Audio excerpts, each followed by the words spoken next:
God is not a means. God himself is the end. ദൈവം ഒരു ഉപാധിയല്ല.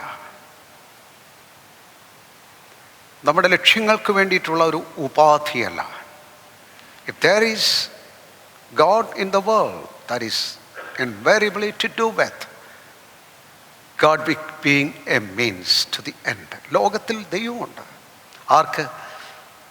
മതസ്ഥർക്കുണ്ട്, പ്രാർത്ഥിക്കുന്നവർക്കുണ്ട്, സ്നാനപ്പെട്ടവർക്കും വേർപെട്ടവർക്കും ഉണ്ട്, എല്ലാവർക്കുമുണ്ട്. പക്ഷെങ്കിൽ ഓൾമോസ്റ്റ് എവറിബഡി, സഭാഭേദം കൂടാതെ എല്ലാവർക്കും ദൈവം ഒരു കാര്യത്തിനാണ്, ജീവിക്കുവാനായിട്ടുള്ള ഉപാധി. എൻ്റെ പ്രാർത്ഥനകൾ കേൾക്കണം, എനിക്ക് നല്ല ജയം കിട്ടണം, എനിക്ക് ആരോഗ്യമുണ്ടാകണം, എനിക്ക് ജോലി കിട്ടണം, എൻ്റെ കാര്യങ്ങളൊക്കെ നടക്കണം. A God for me and my life. എനിക്കും എൻ്റെ ജീവിതത്തിനും വേണ്ടി ഒരു ദൈവം.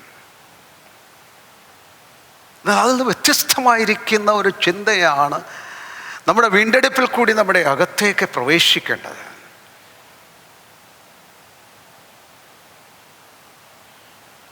ഞങ്ങളെ സകല ജാതികളിൽ നിന്നും ഗോത്രങ്ങളിൽ നിന്നും ഭാഷകളിൽ നിന്നും നീ ഞങ്ങളെ നിനക്കായി വിലയ്ക്ക് വാങ്ങി. God, you purchased, redeemed us for you. God himself is the end. ദൈവം തന്നെയാണ് ലക്ഷ്യം. ഈ ചിന്ത ആഴമായി നമ്മുടെ ജീവിതത്തിൽ ഭരിച്ചില്ല എങ്കിൽ ക്രിസ്തീയത എന്നുള്ള പേരിൽ നമ്മുടെ എല്ലാ നടപ്പും ചിന്തയും ഉപദേശവും സകലതും തെറ്റിപ്പോകും. Makes a big difference. അടിസ്ഥാന വ്യത്യാസമാണ് അതിനകത്തുണ്ടാകും. ഈ ചിന്തയ്ക്ക് ആധാരമായിട്ട് തിരുവെഴുത്തിൽ ഞാനൊരു വാക്യം നിങ്ങളുടെ ശ്രദ്ധയിൽ കൊണ്ടുവരികയാണ്. പുറപ്പാട് പുസ്തകം 34-ാം അധ്യായത്തിൽ.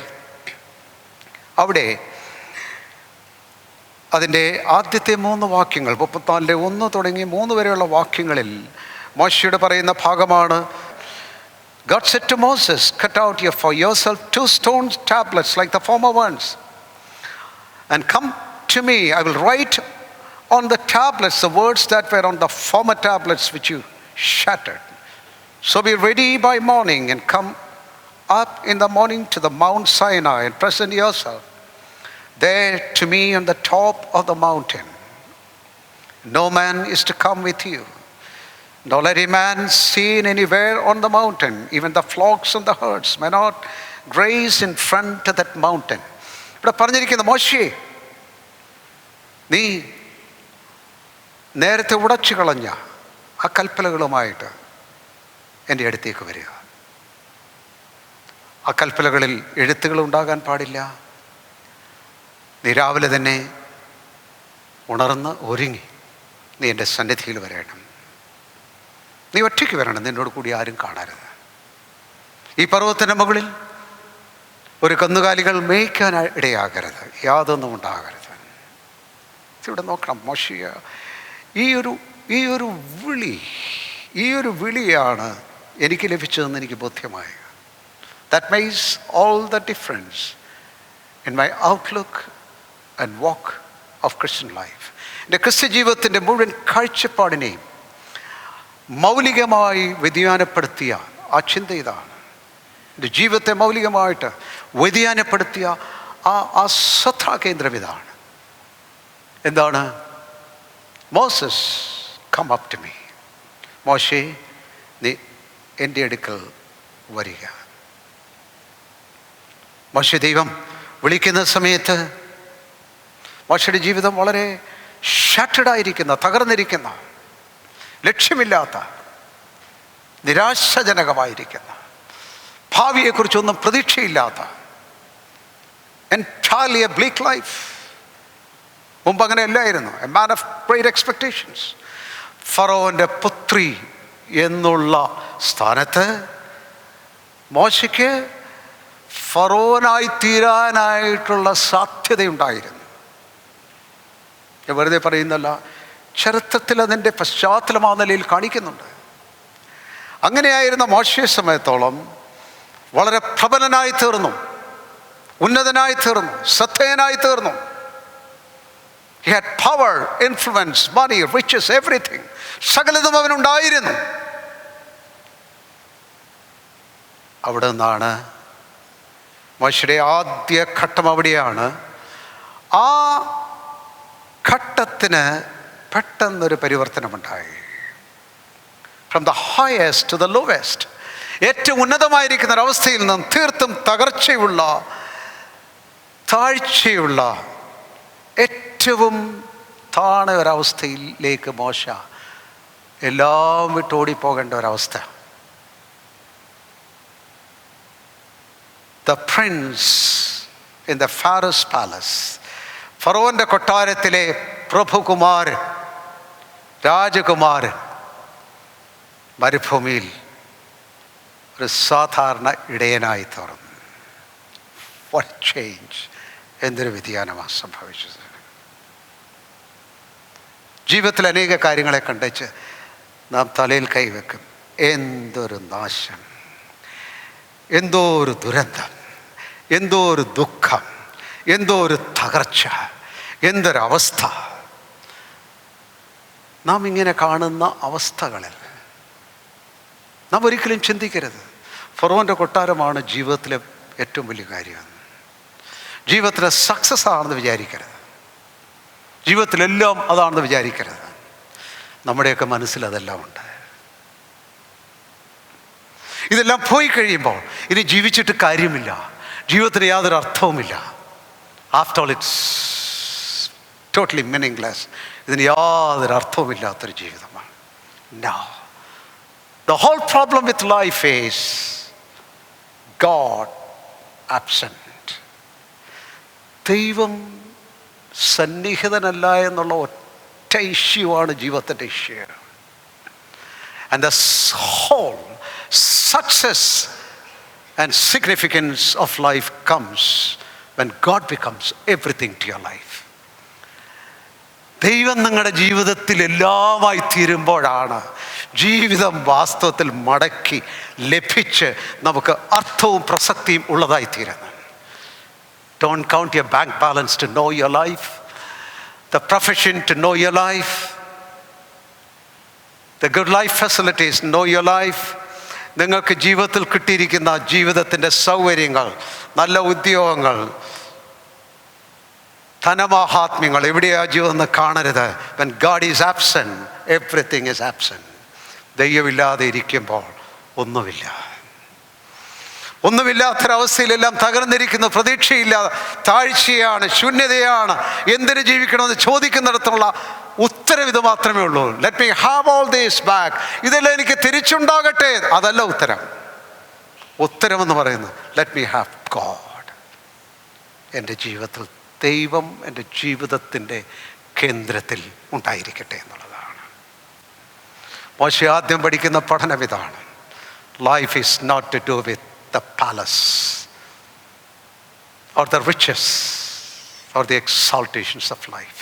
ജീവിതത്തിലെ ഔന്നത്യത്തിലും ജീവിതത്തിലെ കൊട്ടാരത്തിലോ ജീവിതത്തിലെ വിജയത്തിലോ അല്ല ജീവിതമിരിക്കുന്നു. മറിച്ച് ജീവിതമെല്ലാം പോയി എന്ന് നിരൂപിക്കേണ്ടത് ഇതെല്ലാം നഷ്ടപ്പെടുമ്പോഴുമല്ല. ജീവിതമിരിക്കുന്നത് ദൈവം നിൻ്റെ ജീവിതത്തിൽ എല്ലാമായി തീരുമ്പോഴാണ്. Come to me, എൻ്റെ അടുക്കലേക്ക് വരിക. ഈ തകർച്ചയിലാണ് ആദ്യം ഹോരേബിൽ വെച്ച് ദൈവം മോശയ്ക്ക് പ്രത്യക്ഷപ്പെട്ട് പേരെടുത്ത് വിളിക്കുന്നു. മുൾപ്പടർപ്പ് വെച്ച് ആ മഹാത്ഭുതത്തിൽ മോശ ദൈവത്തിൻ്റെ ശബ്ദം കേൾക്കുകയാണ്. Praise the Lord. ആ ശബ്ദത്തിൽ മോശയ്ക്ക് ജീവിതത്തിൽ ഒരു പുതിയ തുറവി, something new, something is going to happen, something all together different. എൻ്റെ പ്രതീക്ഷകൾ മാറുന്നു.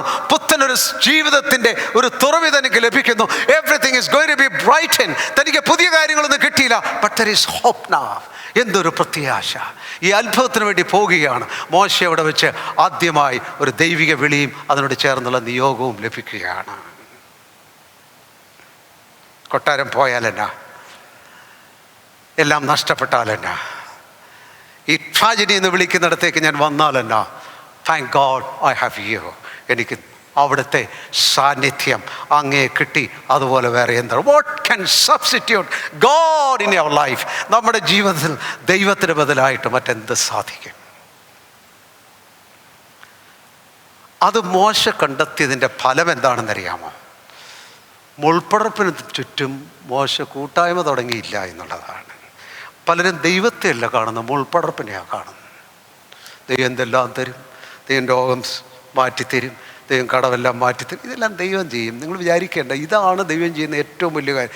ദൈവത്തിന് ചെയ്യാവുന്ന ഏറ്റവും കൊച്ചു കാര്യങ്ങളാണ് ഇതെല്ലാം. കടം തീർക്കാൻ പറ്റുന്നതും, വീട് വെക്കാൻ പറ്റുന്നതും, കാറ് വാങ്ങിക്കാൻ പറ്റുന്നതും, ജീവിതത്തിൽ ആവശ്യമുള്ള തരുന്നെല്ലാം. These are the least things God can do for you. ദൈവത്തിന് നിങ്ങൾക്ക് ചെയ്യുവാൻ കഴിയുന്ന ഏറ്റവും കൊച്ചു കാര്യങ്ങളാണ്. God can do greater things for you. ഇതിലെത്രയോ വലിയ കാര്യങ്ങൾ ദൈവത്തിന് ചെയ്യുവാൻ കഴിയും. അതിലെ ആദ്യത്തെ കാര്യം, God can be your God. നിൻ്റെ ദൈവമായി ദൈവത്തിന് തീരുവാനായിട്ട് കഴിയും. അതെന്തൊരു വ്യത്യാസമാണ്. ദൈവം അവരുടെ ദൈവം എന്ന് വിളിക്കുവാൻ ലജ്ജിക്കുന്നില്ല. ഈ കാര്യങ്ങൾ മോശയുടെ ഹൃദയത്തിൽ പിടിച്ചത് കൊണ്ട് മോശ എന്ത് ചെയ്തു? മുൾപ്പടപ്പിന് ചുറ്റും, ഈ അത്ഭുതത്തിന് ചുറ്റും, ദൈവം ചെയ്ത പ്രവൃത്തിയുടെ ചുറ്റും. അതാണ് വിശ്വാസികളുടെ വലിയൊരു തകർച്ച. God calls them, but they are locked up with things of God. ദൈവം അവരെ വിളിക്കുന്നു, എന്നാൽ അവർ എവിടെയോ ദൈവത്തിലുള്ള കാര്യങ്ങളിൽ കൂടി ഇങ്ങനെ വട്ടം കറങ്ങുക. കഴിഞ്ഞ ആഴ്ച യോഗ ഒത്തിരി നല്ലതായിരുന്നു, ഈ ആഴ്ച കുറച്ചുകൂടെ നല്ലതായിരുന്നു. Everything is good. V enjoy that which God gives than God himself. ദൈവം തരുന്ന കാര്യങ്ങളെ നാം അങ്ങ് സന്തോഷിച്ചങ്ങ് പോവുകയാണ്. ദൈവത്തിലല്ല നമ്മുടെ സന്തോഷം. God wants to raise our eyes to him and have a gaze of him. നമ്മുടെ കണ്ണുയർത്തി ദൈവത്തെ കണ്ടു തുടങ്ങുവാൻ ദൈവം ആഗ്രഹിക്കും. That's a call. മോശയുടെ അടുക്കിലേക്ക് വരിക. മോശയോട് പറയുന്ന കാര്യം എങ്ങനെയാ? If you want to really meet, talk and want me, എന്നെയാണ് വേണ്ടതെങ്കിൽ, എന്നെ കണ്ടെത്തണമെങ്കിൽ, എന്നോട് ഒരുമിച്ചാണ് സംസർഗം വേണ്ടതെങ്കിൽ, your morning counts. ഉച്ചയ്ക്ക് വരാനല്ല പറഞ്ഞു, എല്ലാം കഴിഞ്ഞിട്ട് അവസാനം എന്നെ ഒന്ന് ഓർത്തോണമെന്നല്ല പറഞ്ഞു. എന്നെ മറക്കല്ലേ, ദൈവത്തെ മറന്ന് ജീവിക്കല്ലേ കുഞ്ഞെ എന്നൊക്കെയുള്ള പാട്ടൊക്കെ കേട്ട ആളുകൾ. ശരിയാ, മറക്കാൻ പാടില്ല കേട്ടോ. ദൈവം ഇല്ലെങ്കിൽ പിന്നെ എന്നാ ഉണ്ടെങ്കിലും അതുകൂടെ വേണം. With everything we want God too. എല്ലാത്തിനും കൂടെ ദൈവം പറഞ്ഞത്, if you don't have God in the morning, you don't have God meaningfully. രാവിലെ ദൈവം ഇല്ലെങ്കിൽ പിന്നെ ദൈവത്തെ അർത്ഥവത്തായിട്ടില്ല. That's a big question of life. Is God the God of your mornings? നിൻ്റെ പ്രഭാതങ്ങളുടെ ദൈവമായിരിക്കുന്നു.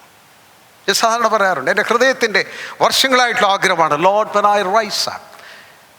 സങ്കീർത്തനക്കാരൻ പറയുന്ന പോലെ, നാഥ ഞാൻ എഴുന്നേറ്റ് വരുമ്പോൾ നിൻ്റെ മുഖരൂപം കണ്ട് തൃപ്തനാകും. The first thought to have come to my mind is God. എൻ്റെ ഹൃദയത്തിൽ വരേണ്ട ആദ്യ ചിന്ത ഒരു ദിവസം ഞാൻ ഉണരുമ്പോൾ, God.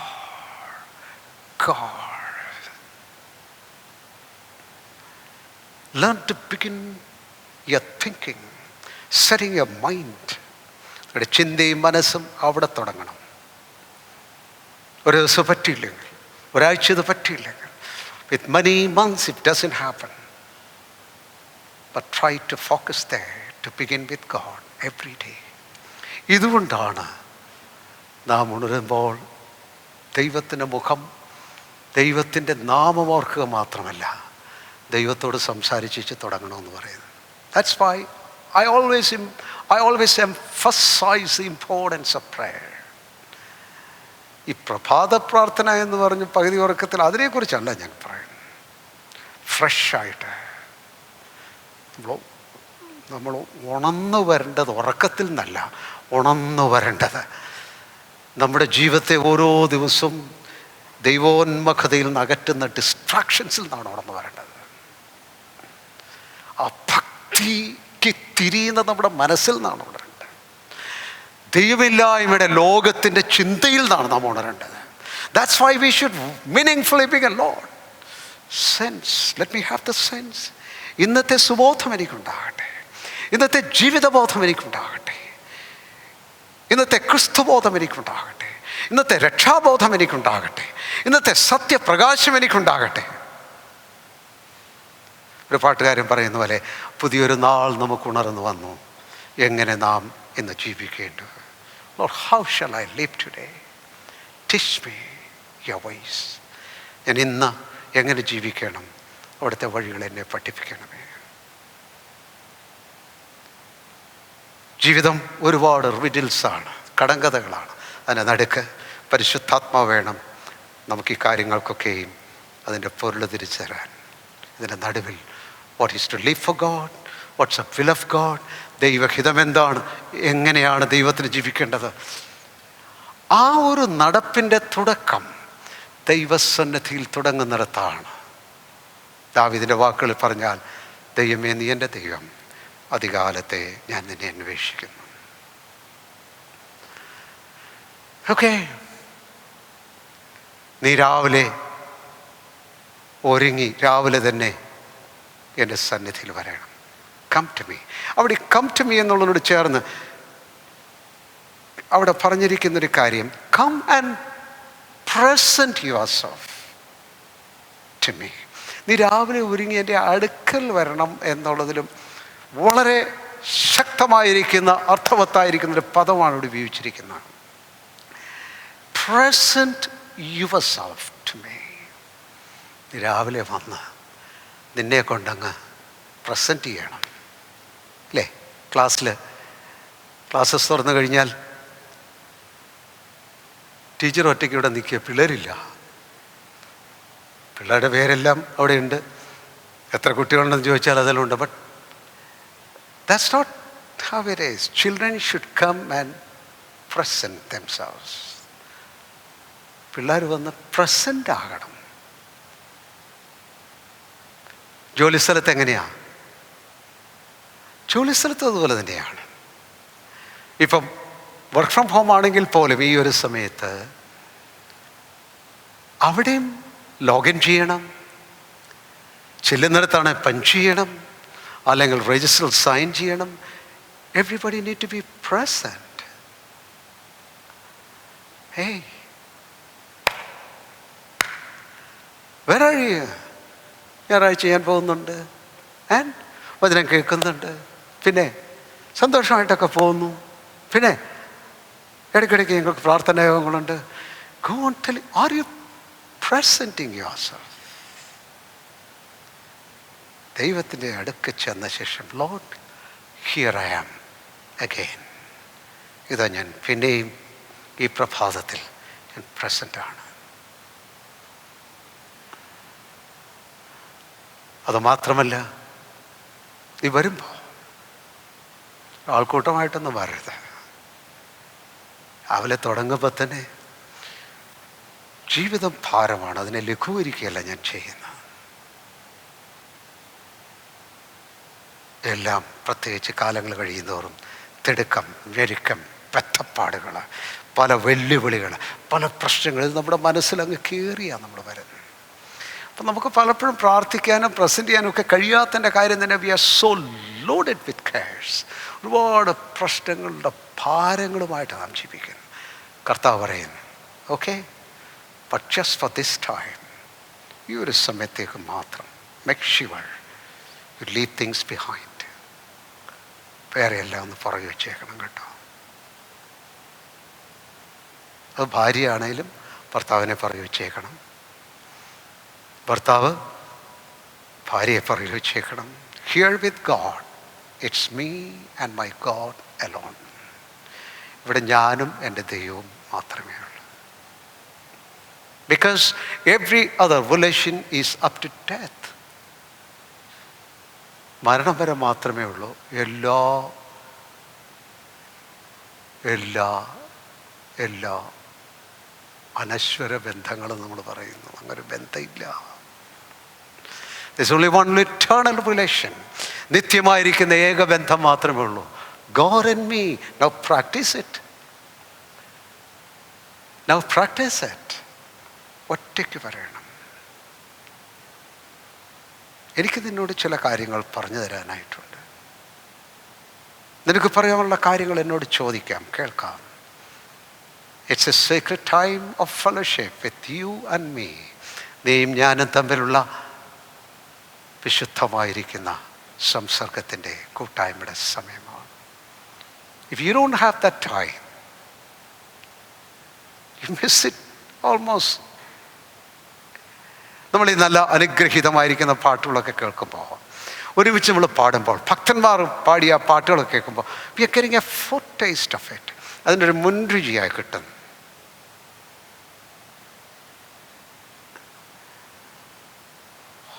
എന്തൊരു എൻജോയ്മെൻ്റ് ആണ് നമ്മൾ ഈ മനോഹരമായിരിക്കുന്ന പാട്ടുകൾ പാടും. We get a foretaste of heaven and the presence of God. ദൈവ സാന്നിധ്യത്തിൻ്റെ ഒരു മുൻരുചി നമുക്ക് ദൈവം തരികയാണ്.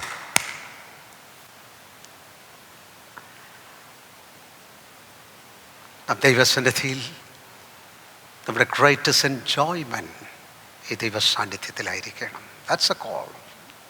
അതുമാത്രമല്ല, ഈ ഒറ്റയ്ക്ക് നിന്നോടുകൂടി പർവ്വതത്തിലെങ്ങും, കേട്ടോ, നമ്മളെല്ലാവരും അധ്വാനിച്ചും ജോലി ചെയ്തും ഒക്കെ ജീവിക്കുന്നവരാണ്. പലപ്പോഴും നമ്മുടെ പ്രസൻസ് നാം ചെയ്യുന്ന കാര്യങ്ങളിലാണ്. ദൈവസന്നിധിയെക്കാളും നമ്മുടെ സാന്നിധ്യം നമ്മുടെ തൊഴിലിലാണ്. Mind's occupation is in the occupation of this world. ഈ ലോകത്തിലുള്ള നമ്മുടെ ചെയ്തികളുടെ അകത്താണ് നമ്മുടെ മനസ്സിൻ്റെ ഓക്യുപ്പേഷൻ. ശ്രദ്ധ, ജാഗ്രത, അതിൻ്റെ നടുവിൽ താണ് ദൈവം ദൈനംദിനം നമ്മളെ പഠിപ്പിക്കുന്നു. എല്ലാം പുറകിലായിരിക്കണം. എല്ലാം നേരത്തെ ഞാൻ പറഞ്ഞിടത്തേക്ക് തന്നെ വരികയാണ്. ഈ ലോകത്തിലെ കേഴ്സ്, പ്രശ്നങ്ങൾ, കാര്യങ്ങൾക്കൊക്കെ വേണ്ടിയാണ് നാം ദൈവത്തിനടുത്തേക്ക് വരുന്നത് ഉപാധിയായിട്ട്. ദൈവം പറയുന്നത്, നോ, നിൻ്റെ ആടുമാടുകളുടെ കാര്യം നിന്നെ കൊണ്ട് കഴിയാത്തതിൻ്റെ ബാക്കി തീർക്കാൻ എൻ്റെ അടുത്തേക്കല്ല വരേണ്ടത്. നീ എൻ്റെ അടുത്തേക്ക് വരേണ്ടത്.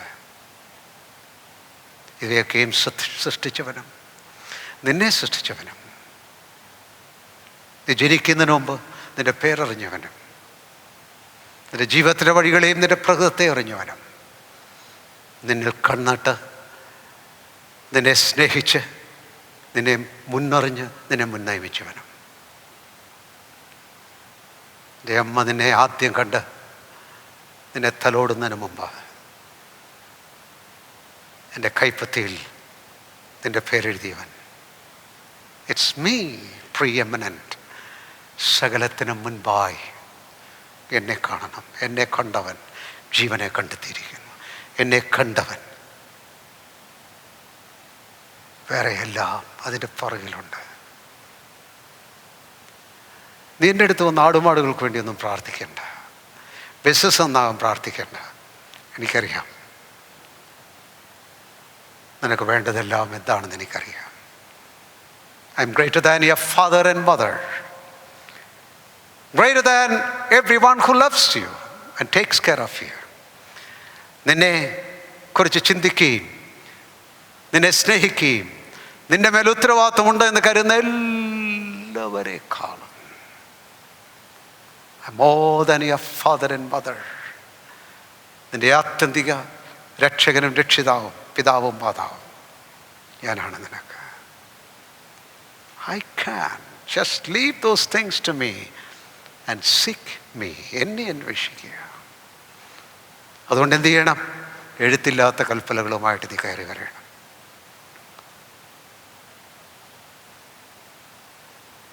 ഒരുപാട് എഴുത്തുമായിട്ടാണ് നമ്മൾ കർത്താവിൻ്റെ സന്നിധി ഇപ്പോൾ മുഴുവൻ എഴുതി വെച്ചിരിക്കുക. നമുക്കറിയാം ജീവിതം എന്താണെന്നറിയാം. കർത്താവേ, എന്നെ എനിക്ക് വേണ്ടി ചെയ്യേണ്ടതെന്ന് ഞാൻ പറഞ്ഞുതരാം.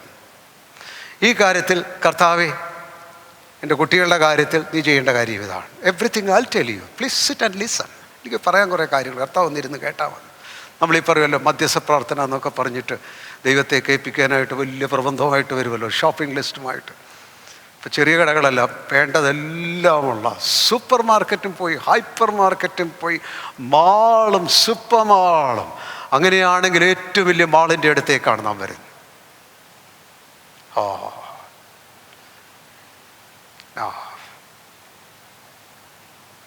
I will tell you what to write.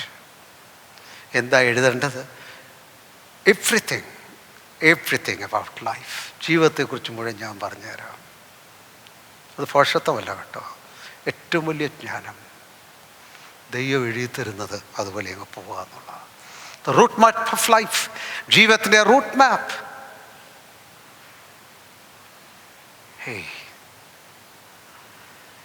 ദിശ, വഴികൾ എല്ലാം സംബന്ധിച്ച് ഗോഡ് ക്യാൻ ടീച്ച് us. ഈ ദൈവത്തെ നാം എപ്പോഴും മുൻപിൽ കാണണം. സങ്കീർത്തനക്കാരൻ പറഞ്ഞിരിക്കുന്ന പോലെ, I have set the Lord always before me. ഞാൻ എൻ്റെ കർത്താവിനെ എല്ലായ്പ്പോഴും എൻ്റെ മുമ്പിൽ വച്ചിരിക്കുന്നു.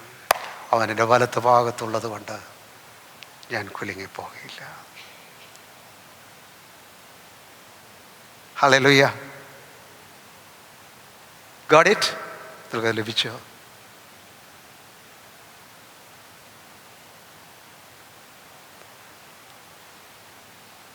നമ്മുടെ ഭാരങ്ങളെല്ലാം